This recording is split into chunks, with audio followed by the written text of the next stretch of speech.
Hello guys, in this video I will tell you how to use left mode or right mode on your smartwatch. So let's start. I will show you on Galaxy Watch 9 or Watch Ultra 2 and it is really easy. Just you have to go to settings, here tap on settings, and now in a settings you have to go to general. Here in a general you have to tap on orientation. Here there is option called orientation. Now you have to just click on it and here you will see the left mode and right mode. It will give you option to use this smartwatch on a left side or right side, like this, left one or the right one.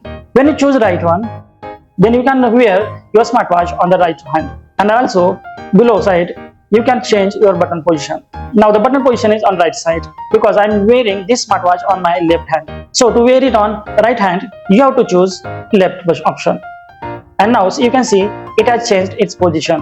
So now when you wear it, then you can see it clearly. Now when you go back, then all the options, buttons, settings and everything will be on. So this way you can change your orientation or left hand mode or right hand mode. So this is the changed position.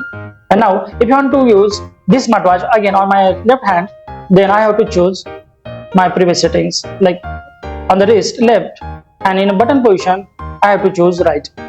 And now it has changed this position to original one. So now I can again wear this smartwatch on my left hand like this. I hope you understand everything. If you like the content in this video, then please hit that like button and subscribe to my YouTube channel. Thank you.